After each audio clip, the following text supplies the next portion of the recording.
हाँ जी, अस्सलाम वालेकुम। ये यूसी 38 यूसुफ गोड PS 121 सरजानी टाउन।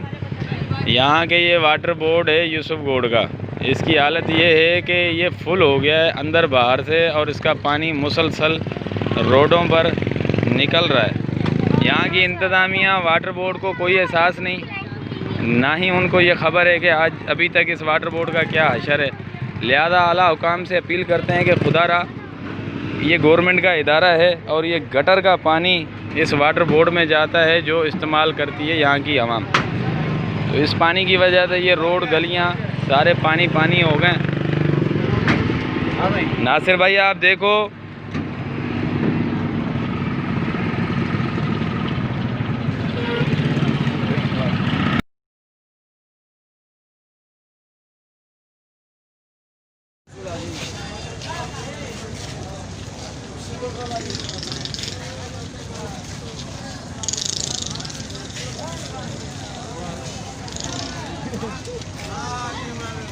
आगे चलो ना, आगे चौक पे चौक पे चौक वहाँ पे।